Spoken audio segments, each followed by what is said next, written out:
Hello and welcome to the Manchester is Red podcast. My name is Steven Railston and we're recording this episode on a Monday morning, 2 days after Manchester United drew 2-2 with Bournemouth on the south coast on Saturday evening. I was joined at that game by Samuel Luckhurst, of course. We went down in the car, didn't we? A long journey, Samuel.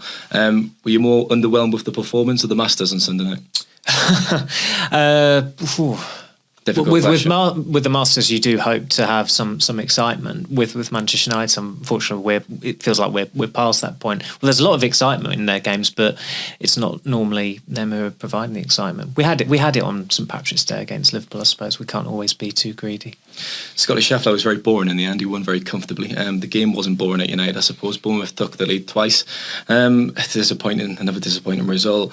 We probably expected it though, Samuel, at this stage. You really can't trust United. It should be beating Bournemouth, that kind of side, and obviously second half of the table. Should they?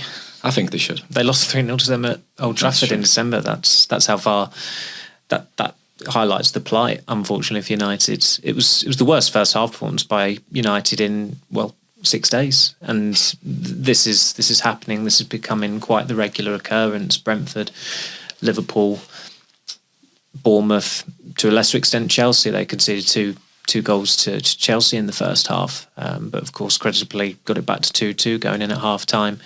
I think the most concerning thing on Saturday probably wasn't the 12 attempts at goal, probably wasn't the 2 Bournemouth goals in the first half. It was in the 6th or 7th minute when United had a goal kick, and there must have been about 20 or 30 yards between Andre Onana and Bruno Fernandes, and they'd already had a goal kick, and the goalkeeper and the captain were bickering over what to do, clearly. Onana wanted to play it out from the area, and Fernandes was essentially saying, don't do that, try and bypass their press, go long. And Ten Hag tried to intervene, and he actually used with hand gestures urging Fernandes to calm down, and Fernandes wouldn't calm down. And so Ten Hag raised his voice at him, and Fernandes ended it by muttering something and wagging his finger. And I asked Rich Fay, formerly of this parish, who sat next to me, I said, he wagged his finger there, didn't he? And he said he did. So that's essentially from the get-go, you've got the goalkeeper, the captain and the manager involved in some form of conflict. They're not all on the same page.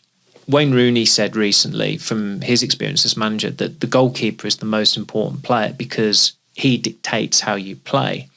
You've got the captain disagreeing with the goalkeeper over how he wants, over how United should play. That goalkeeper has been brought in by the manager to play a different way from what Fernandes was used to under Ole Gunnar Solskjaer. And I'm not saying Fernandes is saying, let's play the way we played under Ole Gunnar Solskjaer, because what the hell was that apart from maybe the counter-attack? But we're well into April. There's a dichotomy between 3 of the most important people involved for United on a match day, on the pitch and on the touchline. So it is not remotely a surprise that after that we see Bournemouth score twice, hit the crossbar, miss a great chance on the rebound, have a great chance just before half-time on the volley, see 2 or 3 shots just go past the post, have United penned in for the majority of that half. It's not a surprise that United create absolutely nothing beyond the 2 goals they scored. They had 2 attempts on target. One of those, of course, was the penalty. Beyond that, it's a very good pot shot from Fernandes that bounced off the crossbar. It's a very bad pot shot from Harry Maguire, and then Ahmad. Marcus Rashford had an opening which he sliced well wide. But these are not opportunities that are going to make the editing cut on Match of the Day. The only chance they showed, the United, it wasn't even a chance. Apart from their goals, the only attacking play they showed on Match of the Day was Fernandes hitting the crossbar. And that, in essence, kind of typifies this United team. They play in moments. And at the weekend, I mean, we almost had the history almost repeated itself with what looked like initially an added time opportunity for Bournemouth to win it with the penalty. It was rightly downgraded to a free kick, but it was noticeable. Steve McLaren twice during added time he came out and he had his hands on his head, looking not at the Bournemouth area, he's looking at the United area with Bournemouth sizing up an opportunity, almost as if he was just bracing himself for the inevitable. And Fortunately for United, the inevitable didn't happen, but a draw is absolutely no good for them. As I said a week or two ago, their league season is a write-off, and the question is still, is it going to be Europa League or Europa Conference League next season? And at the moment, they are occupying a Europa Conference League place. How worrying is that, though? I mean, 10 minutes into the game, you've got those kind of disagreements boiling over between players and manager and goalkeeper. It's not a good look at all. We should all be on the same hymn sheet, especially at the start of the game. You've not even conceded at that point. It's natural to have those discussions after conceding the goal. I mean, both goals were far too easy from a United perspective. Dominic Solanke, we picked him out at the start of the game. We said he was going to be a problem. He looked fantastic, I thought, from the first whistle. But he was up against Willy Camboala, who's obviously a raw, young centre-half. I made the point that I actually think he was unfortunate because he did slip under pressure. But I think it was a moment of panic there. It was panic. You can't really blame Camboala. He's a young player in difficult circumstances coming into the team. And under the second goal as well, I mean, far too easy. Again, just that pocket of space there. And was Garnacho perhaps culpable for both goals? Because he gave away both the first. Yeah, he did. I thought the second goal was worse than the first goal in that within the space of 60 seconds, there were two line-breaking passes, one inside the Bournemouth half and one inside the United half, that just took out half the United team.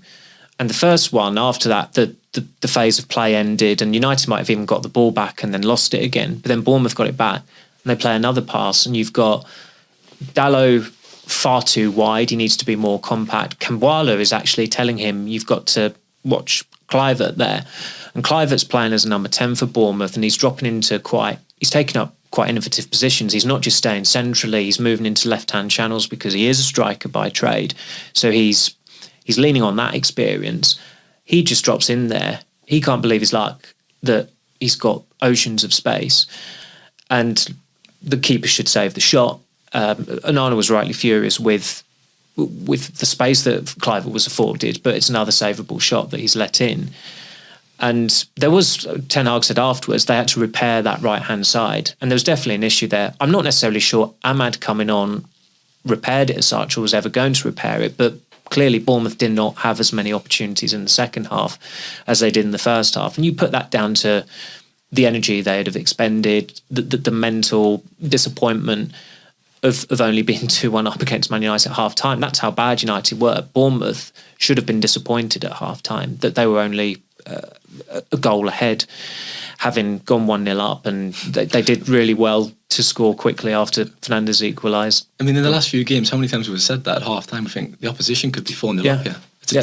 Liverpool would have been, Klopp would have been seething that Liverpool were only 1-0 up, and he'd have been even more apoplectic at full-time that they didn't win that game. It's a bit different with Bournemouth. But the second half was certainly calmer, thankfully, from our perspective, after the recent drama, particularly on the road. But you just never had a sense, watching that game, there was never any belief that United were going to win. Even after they equalised on both occasions, there's that air of inevitability about them that they're going to go and get a winner now. It's gone. And they have had it at times this season. Of course, they've had some enthralling late finishes and they've had 4 added time winners. But just watching them, it's credit to the away supporters, because I thought the atmosphere on that side, it's on the opposite side of the press box, it sounded terrific. They've not got a lot to sing about, but they sang non-stop. They've not turned against the manager. There's no real mutiny. The mutiny was coming on the pitch from, if you can call it that. But what I would say in Fernandes' defence is that although he does whinge a lot, it comes from the right place. It's the will to win, and he was the only one who really performed at the level that you'd expect of a Man United player at Bournemouth. You mentioned Ole Gunnar Solskjaer's team and how they played in moments, but this United side are exactly the same. I know. It's not perhaps Martial or Mason Greenwood popping up for a moment now. It's Bruno Fernandes this season. We'll come on to Garnacho then. Obviously, probably the elephant in the room. Before we came on there, you just obviously sorted out the line about his potential, discipline issue. He liked to tweet after the game because he was subbed off at half-time, questioning his removal. Not a good look at all, Samuel, for a young player to be undermining his manager. No, and he should be disciplined. United have declined to say whether he has been outright disciplined, but given Ten Hag's track record there, you wouldn't blame him if he has done. advise him to do so, and the club should back him over that. It doesn't matter if Ten Hag's a dead man walking. You can't have a player acting that way, and it's a generational issue. We've seen it before to an extreme extent with Sancho this season, just putting a statement out, putting it to his Twitter profile, and he got the treatment he deserved, and he should never play for Manchester United again, whether Ten Hag's in charge next season or someone else. Rashford was disciplined and dropped for the Newport County game after having a night on the tiles in Belfast. Ronaldo was dropped from the squad that time, and then he was turfed out of the club after saying he had no respect for his manager. And you think, what the hell is the world coming to when you've got one of the greatest players in the game saying that about the Man United manager? You've got some underwhelming kid who has an air of entitlement accusing the Man United manager of lying. And now you've got effectively the player of the season also feeling emboldened to like tweets by a YouTuber who doesn't even support Man United and whose interpretation of what Ten Hag said at the press conference was exaggerated, to say the least. Ten Hag actually said that Garnacho hadn't trained at times during the week. He has been substituted in the last 4 games now. He's 19. Saturday was his 30th successive start. There is a workload to consider, and sometimes it has backfired. I didn't think it was the right call to take him off at the time he came off against Chelsea. And of course, they were 3-2 up. They ended up losing that game 3-2. But it was nothing out of the ordinary either. He was substituted twice at half-time last season against Wolves and Leicester. And of course, his stock is far higher now. He's got a new contract since then. He's got a new squad number. He's a much more prominent player at United, to the point, as I said, that he started 30 successive games. But if you allow that culture to happen without any reprisals, you're going back to the days of Paul Pogba and Anthony Marshall riding roughshod over the manager. I mean, Pogba, he was a disgrace at times at United. He again, on Twitter, revelling in Mourinho's sacking that time. You cannot allow that to exist. If you do that, you are dead as a club. And over the course of that 4-year period, from the moment they stopped backing Mourinho and refused to sell Anthony Marshall, and then indulged Pogba despite him agitating to leave time and again, where did it get them? It got them nowhere. They didn't win a single thing, and they had their worst season in decades in 2021-22. And as for Marshall and Pogba, their United careers will end with them getting grief off matchgoers at Old Trafford and being released because their contracts have expired. That's where it gets you. It's so inadvisable, isn't it? I mean, I thought these issues were kind of behind Garnacho. Obviously, the first summer, that pre-season down in Thailand and Australia, he was actually the only outfield player who didn't get a single minute. When you look at the likes of the players who left that summer who did, which was a big statement from Ten Hag. It was a message, but obviously he broke into the team that season. It looked to have moved on past the point of any issues. So it's a shame to see him kind of regress to that. 24 league starts this season. What did he expect?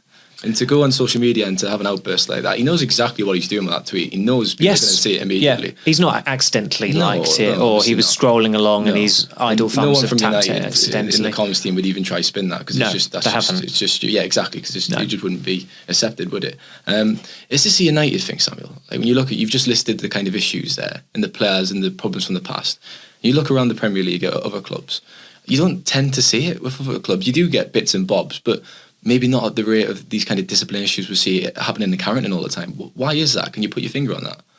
It's amplified more because it's United, for one, and their social media presence is greater than other teams. There's certain channels that follow them and try to stir the pot, and also the club only have themselves to blame, because they have gone in a direction with certain sections of social media and opened the doors to them, and it has backfired quite badly and quite predictably as well. And they should never have gone down that route, but they felt it was advisable, almost as if to try and get sections of this, I hesitate to say media because it's not media, but sections of the internet on side, if you like, and try and control the narrative in some way or form, but they were never going to do that. And it's just emboldened some of these, kind of warped factions of the online demographic that follow the club. But as I've said to you before, in terms of, there's a massive difference between match going or paying Manchester United fans. I don't mean those just based in England or Ireland. You get fans in the United States or Australia when I've gone on pre-season tours who pay to watch Manchester United when Manchester United are there, and some will fly thousands of miles from in the same country just to watch Manchester United. So it's not just based on a UK and Ireland thing, but they are different to those online who hide behind pseudonyms, hide behind a picture of God knows who, and have a verified tick. Those people who purport to be United fans are Elon Musk fans. They've paid Elon Musk for a tick. And yes, I recently regained a tick, but I have not paid for it. I showed you the proof. Yeah, I got the notification saying... You knew what I was going to say. I think they called me influential or something like that, something that's clearly inaccurate. And they restored the tick. But in fairness, John Sopel, formerly of the BBC, who used to be their White House correspondent, he got it at the same time. So that's probably the only thing I have in common with him. It's a tick of shame now. It's a tick of shame. I know. I'm half tempted to put it on my bio that I didn't pay for it. I think Stephen King has done that. He stressed it because I think he's also very much not of the Elon Musk persuasion. But when you see like a handle that you couldn't remember and it's got different digits and different letters in it, and a picture of someone who's clearly not that person, there's a verified tick, you think, why have you done that? What is the point? It is a pretty mad place, Twitter, and it has been for a long time, but it has got madder under Elon Musk. So United have they've kind of like dipped their toes into this new pool of supporters, and how the club are covered by this lot, and they've got bitten. And really, they should learn their lesson from now on, because some of the access they've given has been pretty. It's certainly raised eyebrows, to say the least, and it's not gone unnoticed by paying match-going fans who have also, as you said before we came on air, have taken a very dim view of it. Going back to Garnacho, then I made the point in the car on the way back after Bournemouth that I'd probably drop him just for the game at the weekend on kind of tactical reasons, and personality should start, but after doing something like that, I think you've got to move him to the bench for me. Would you agree now? I don't think it's a bad shout. I did wonder that as well. And yes, it's the biggest game of the season, but Ten Hag has done that for other big games. He certainly did it with Ronaldo at Chelsea, and it almost cost them because they had some very good chances in that first half. And you think, well, if Ronaldo was on the pitch, would he have taken them? But then you think, well, if Ronaldo was on the pitch, would they have created those chances? Because at that point, it was very obvious that United were a better team when he was not in the starting 11. That wasn't the case under Solskjaer or Rangnick, but it certainly was the case under Ten Hag from that Liverpool game onwards, his first win. And as for this weekend's game, I wouldn't take umbrage with Ten Hag if he did that. It would be a big call, but he's got form for doing it.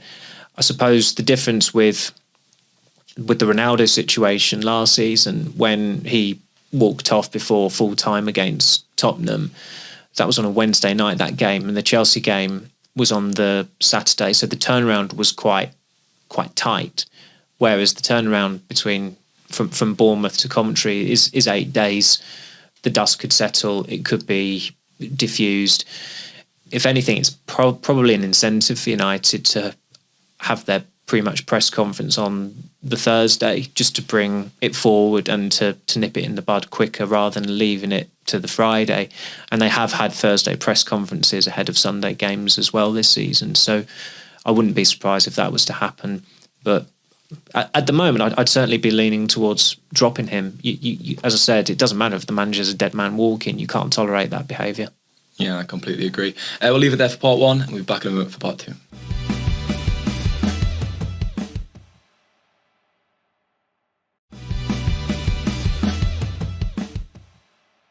Welcome back to part two of the Manchester is Red podcast. Now, Samuel described Ten Hag as a dead man walking at the end of that part.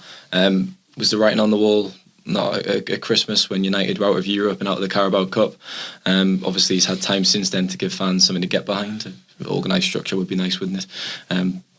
results did pick up in 2024. Obviously went on that decent run, but they've regressed now, and the problems are kind of rearing their ugly head again. That performance just wasn't good enough. You've done the lying, Samuel, that some players are delaying their futures because they were kind of expecting Ten Hag to leave the club in the summer. Would you like to expand on that a bit further? I could, or people could just read the story, I suppose. But that's part of the thinking with some players, and there was some other things that I've been told as well in terms of his future, where it is looking quite bleak for him. That it didn't feel, I wasn't completely comfortable putting that into the story, but I'd have said two weeks ago his future was in the balance. I don't think it's in the balance anymore. I think it's very much teetering towards him going. And I've lived through United managerial departures in a professional capacity, like as a journalist, pretty much all of them. In fact, since Sir Alex Ferguson retired, and when they've entered the end game, and he has entered the end game, and the silence from Sir Jim Ratcliffe and Ineos is deafening, because they could have by now, they could have told him, or they could have done something to not necessarily even release a statement that's a vote of confidence, but there could have been a communication sent out to the dedicated correspondents that he is staying next season. We've made that decision, and that nips it in the bud. They could have done that by now. They haven't. There are hundreds of reasons why they haven't done that. Because look at the way it's going. They've got 4 points fewer after 32 games than they had under David Moyes in 2013-14. It feels inevitable sooner or later they will succumb to a 13th Premier League defeat of the season. That would be a record in the Premier League era. As you said, they're not going to get in the Champions League. That's been pretty obvious for a couple of weeks now. I'd say the Brentford game really, truly did kill it off for good. You said to me after the Chelsea game that, was it your flatmate said that he was now, after that result, he was in the Ten Hag out camp. To say it, and now he was finally. Yeah, and I think a lot still are. I mean, I had a friend in the away end on Saturday, and he said how they're getting worse, and I said, have you turned yet? And he said no. And I think some fans are not turning out of principle, and that has been a bit of a theme with United supporters in the last 10 years regarding the manager. But there have been exceptions. You had that banner, wrong one, Moyes out, flying overhead against Aston Villa. Louis van Gaal was booed by some supporters when he accepted the FA Cup at Wembley because they wanted shot of him. And the revisionism over Van Gaal is pretty amusing, because pretty much everyone in that squad, apart from maybe Daley Blind, wanted a change of manager in the summer. And you've had Wayne Rooney writing a forward in his book and appearing on his documentary and saying, we would have been successful in your third season. I know for a fact Wayne Rooney didn't want him to be in charge for the third season. And with Solskjaer, he was specifically booed at Watford on his after his final match in charge. I was there, I saw it, the cameras have caught it. He's done these interviews, and there's not been any mention of it, and it's almost as if people want to brush that under the carpet. But it did happen. So there have been exceptions to it, but for the way it's going, because there's an FA Cup semi-final to look forward to, and hopefully there will be an FA Cup final to look forward to as well, the supporters are remaining defiant, they're remaining upbeat, and they're making the most of these long journeys, these away days. They've had a few recently. They've got a couple more to come. That dreadfully inconvenient kick-off time at Selhurst Park, and then on the final day at Brighton, and they'll enjoy themselves irrespective of what they're served up on the pitch. Should we go back into the game then? I mean, the space in midfield, again, was absolutely, use the word comical or worrying or concerning. I don't know what to use anymore. I mean, it's the same problem every single week. And if you've got a manager who can't address the problems, you need to get a manager who can. I mean, Fernandes was playing quite advanced as usual. Kobbie Mainoo at times felt like he was only midfielder. Casemiro. He's dropping deep quite a lot, Mainoo, as well. I mean, that's just because surely he felt like he was holding the fort on his own at times. Casemiro is a passenger. He has been for weeks. His positioning is bizarre at the moment. His legs, it's a cliche, but they do seem to have gone the dreaded terms on there. And his passing's been poor. So a few times as well when he kind of just lunged in and jumped in, really rash. And what's he doing? Is Bournemouth, but he was late forward. because he's pretty much late to everything at the moment. But last season he was a step ahead of every single player. And it's the opposite. And now this he's a season. step behind. Yeah, it's completely. But that's the fact of it, is that, Samuel, if Ten Hag, we've been talking about this midfield problem, and you kind of say, well, what's the solution? But Ten Hag can't find the solution. There will be someone out there who can. A manager, do you mean? Yeah. And in terms of Casemiro, he is on his last legs, but he would probably still play on one leg with Sofian Amrabat there, because you think, how bad is Casemiro? But how bad must Amrabat be when he is not getting a look in? It'd be 10 million. And he's a player who played for the manager, who the manager pushed to sign, and who they eventually did sign on deadline day. And he is an irrelevance at the moment. I think he started. Is it one start he's had since the Liverpool game on the Anfield game on December the 17th, that was. So he's had one start for United since then. And yes, he was on AFCON duty for a while. But as we know from the Onana situation, the players didn't miss that many games because of the 2-week winter break and how the fixtures panned out as well. We're on repeat here with Casemiro. They have to sell him in the summer, and I've said before, the most important signing United make in terms of playing recruitment in the summer will be the midfielder to go with Mainu. Are you starting to come around now to the train of thought? I completely agreed with you, and your argument was logical on why to start Casemiro. But he's just been so poor. Is there not an argument now to bench him? And it is, you made the point, actually, I think, in the car on the way home, that perhaps Sheffield United and Burnley, those home games, would be a good opportunities. To put Mason Mount in with Kobbie Mainoo and Bruno Fernandes. It probably makes sense for him to come into those games. I think certainly for those games, I highly doubt that Ten Hag, with the biggest game of the season at Wembley, and for all his faults, Casemiro does have know-how and experience, and when he was unavailable for the Liverpool game, it was seen as a setback. So I think for the Cup semi-final, even though he'd be playing by default, you keep him in there. But when it comes to that game against Sheffield United on Wednesday, you reunite Mainoo and Mount, who started pre-season together, and you see if they can develop a rapport. And if they do well, even if they don't do well necessarily, depending on the result, let them go again against Burnley 3 days later. And then it would be a 9-day gap, wouldn't it, until the Palace game on the Monday night, and that would be more testing. And Palace had a terrific result yesterday, and they made a really good signing in is it Wharton from Blackburn? He looks a really good player in midfield, so that would be that would be a good challenge for United coming up against them.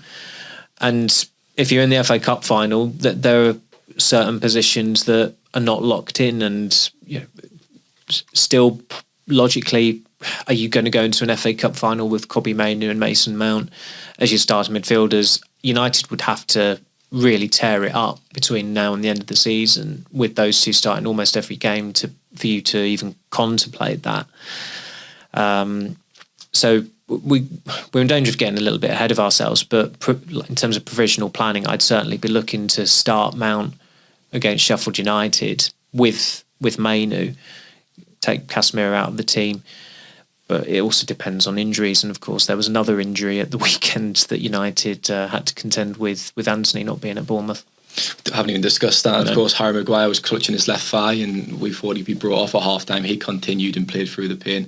And I think Ten Hag said he kind of made a recovery, didn't he? He was treated. Yeah, he must have had some treatment at half-time. Yeah, well, obviously feared the worst for Maguire. Rashford looked better, I thought. He was bright in moments. Maybe Rasmus Højlund not so much. And there was a moment at the end where I thought they were going to do it again. Ahmad had the ball. He looked like he overplayed it. He actually kept it in. Fernandes switched it to the left. And you thought, right, go on then, Højlund, pass it off to Rashford. But he kind of came back inside, didn't he? Yeah, which and was lost the ball. The wrong decision. Yeah. It was bizarre, that. It was very bizarre. He didn't play well at all, and he's not played very well at all since he came back from injury. And you can't say, oh, it was because of the injury. He's been training for 5 weeks now, I think. He had a reasonable rest over the international period. Played one game for Denmark, sat out the other one, I think. They weren't exactly taxing games. They were 2 friendlies. And unfortunately, he has regressed on a personal note. He looks like the striker who was struggling through Premier League games in October, November, and the early part of December, where there was just no conviction about him. Is a lot of that not got to do with the service he's received? I do agree he's not looked his best since returning from his injury, but I can't think of many chances that have been created from him at all. This period, since he's returned from his injury, he hasn't had a chance. I didn't buy that excuse when he was struggling to score in the Premier League at the start of the season, because he had a lot of good chances, and he could have had, if his conversion rate was really high, he'd have broken double figures before he got his first Premier League goal on Boxing Day. So it is different. He isn't getting service. As I said earlier, they had 2 attempts on target at the weekend, and one of them was a penalty. And sometimes that low shot tally has ended up working for them. At Everton, I think they had 4 attempts on target and they won 4-0. But that was a win that was the caveat of the first half battering they got, and somehow they went in at half-time 1-0 up without even creating a chance, because Garnacho scored the goal of the season. But the problems are still there, whatever the final result. And with Højlund, there is some potential there. And again, he's a young striker, a callow striker. But I said it in pre-season, they needed a proven goal scorer, not an unproven goal scorer. And in the end, they've invested £72 million in a 20-year-old who had a very modest goal scoring record. And it's almost like you have to laugh when you look at Atalanta. The guy who is their striker now is Skimaka, who's a West Ham reject. And he's actually got more goals for them this season than Højlund got for them last season. So I know there are nuances to that, and it's different context. 30 years old now? Yeah, he's a much older striker. Yeah. And Højlund, of course, was only there for a year. It's very different profiles. But he's only 25, to be fair. Is he only 25? Yeah. He's been around for a while, hasn't he? I take it back then. Yeah. My point is completely valid.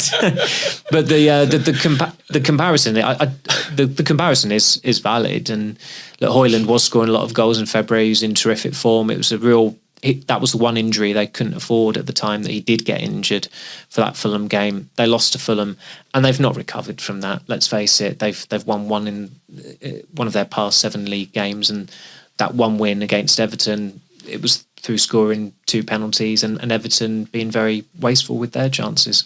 And yeah, it could have been a whole lot worse, because in an injury time, of course, Willy Camboala brought down a Bournemouth player. It was the right decision to overturn that, because the contact was outside of the box. The only thing that was on the line was his actual right foot. There's a suggestion online from some Bournemouth fans that it was the wrong decision, but it was definitely the right decision. No, if you're tugging at a player, and I think if it continues into the area, having started outside the area, that is a valid penalty. And players will be street white in those situations if they can keep their balance. But if they get in the area and then they can go down, it's a foul, but also it's just being streetwise. But it was a very different foul. The guy came towards Camboala, nudged the ball past him. Camboala collided into him. It was a definite foul, and that's what VAR's there for. It was the right use of VAR. You couldn't fault that.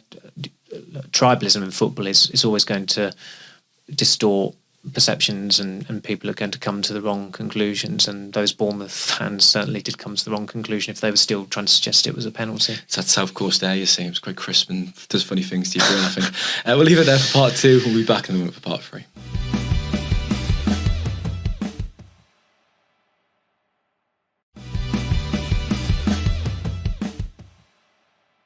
Welcome back to part 3 of the Manchester is Red podcast. Now, Samuel, again, United conceded a lot of shots on Saturday evening.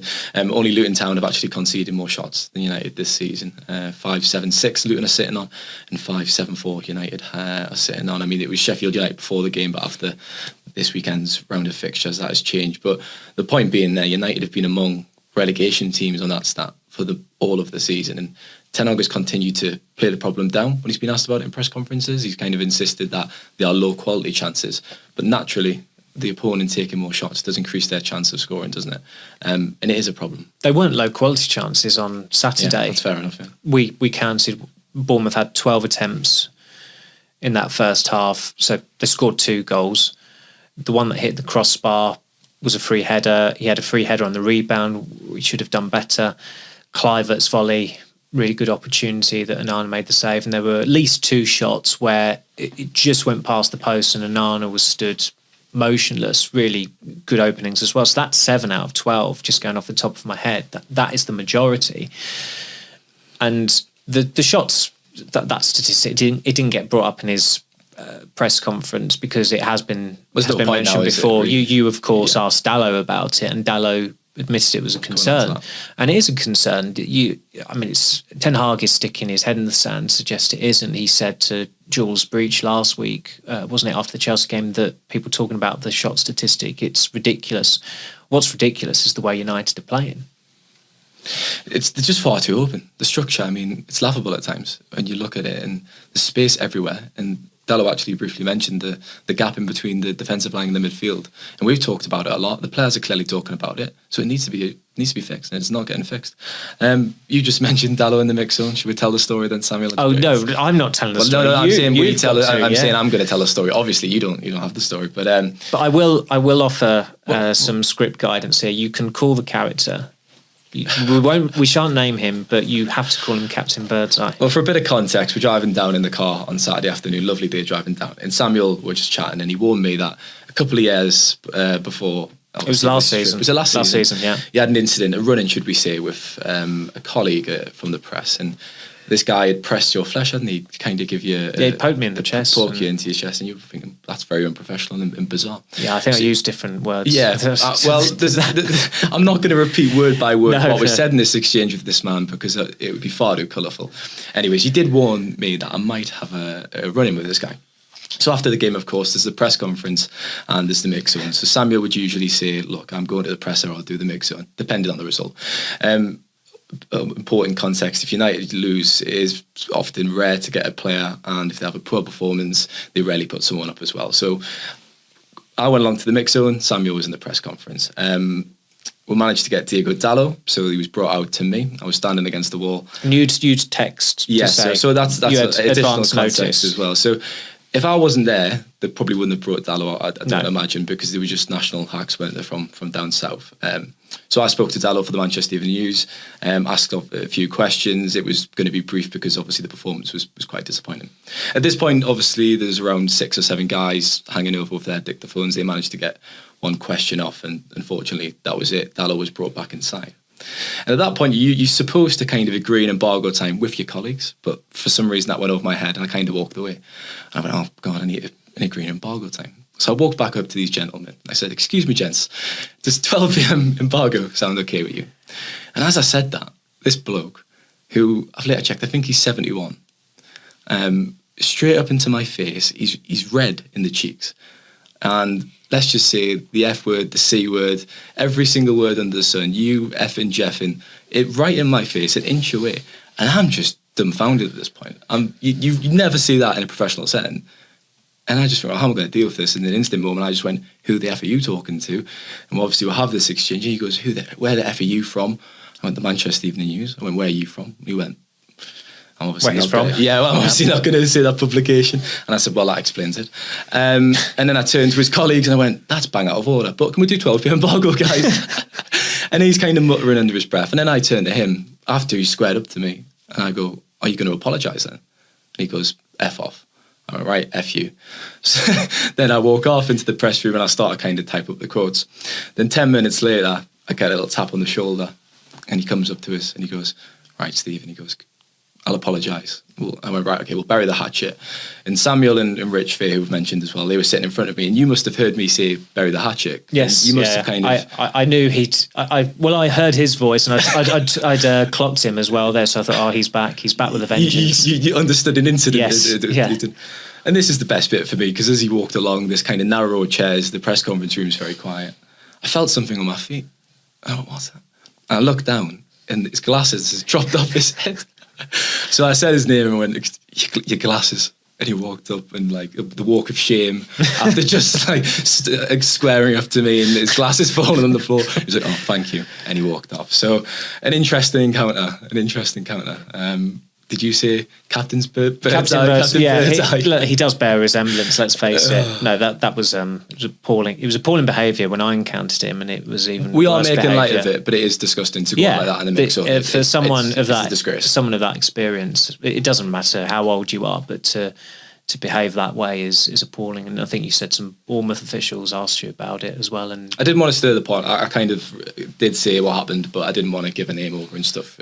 I just try to remain professional, of course. I'll offer some additional amusing context. This guy who purports to be really good mates with Eddie Howe drove all the way from the South Coast to Newcastle for Eddie Howe's first match in charge of Newcastle, and he's such great friends with Eddie Howe that Eddie didn't tell him that he had COVID and wouldn't be at the game. He was isolating. As well, I hope that's giving everyone a laugh. Yes. It's probably up there with the pick and mix story from last season from Craven Cottage. There's been a few on the podcast. There was the pick and mix. There was the M6 Toll one that I had as well. So hope maybe we'll have a series running, a playlist on YouTube of these stories. We do provide colour. We try. On occasions. We try. Look, we're not going to have a midweek podcast because the producer's covering City. Coventry, of course, in the semi-final of the weekend. Samuel, brief thoughts on that game because it is shaping up to be a key game. Key match. I'll be giving more thoughts on that later in the week on Friday, as well, obviously. Yeah, whenever it may be. It's the biggest game of the season. No two ways about it. And Coventry had a bad one at the weekend. They lost 3-0 at Birmingham, who have been looking. I think they were in the relegation zone, or certainly close to the relegation zone. The Championship is such a mad league. Plymouth beat Leicester on Saturday night. Leeds lost again at the weekend. Southampton had a 99th minute winner. Coventry have been pushing for the playoffs, and then they've just got thumped 3-0 against relegation fodder. And you wonder, did they have one eye on the cup game? Possibly. Even though there was an 8-day gap, it's bound to be a distraction at some point or another. Wigan, of course, famously won the FA Cup in 2013, and then days later they were relegated from the Premier League, and they've not returned to the top flight. So that it's happened with so many teams that. But if you are in the Coventry dressing room, having had that phenomenal win against Wolves in the quarterfinals, and you've got a striker like Ellis Sims, who's certainly equipped to unnerve Willy Kambwala, and they'll look at the United defence, they'll look at United's form, they'll look at United's injury list, and they would back themselves to unsettle United. I think the way things are going, and you only look at United's wins this season, and is it 6 wins that have been by only a 2-goal margin or more? They rarely win convincingly. Wins are very rarely plain sailing. So I don't think that they'll necessarily wipe the floor of Coventry this weekend. I think it will be. I think there could be 1 or 2 edgy moments in it, but nevertheless, just by virtue that it's a Premier League club up against a Championship club, it would be a genuine shock if United lost. It was unsurprising to see Dominic Solanke, his quotes after the game. He said, "Look, we love to beat United."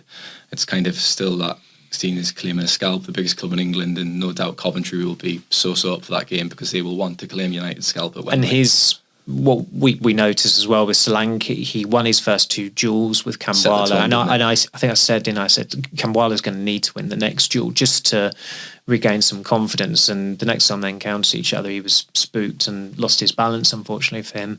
But that's going to happen with a 19-year-old centre-half. You'll have a really good week one week, as he did against Liverpool, and the next week it's liable to be a really bad week, and it was at Bournemouth. Yeah, unfortunately. Thanks for your time, Samuel. Thank you. We should say something about Joe Thompson, who, of course, is a lot of people will know from seeing him on MUTV and contributing to things for Manchester United's media channels.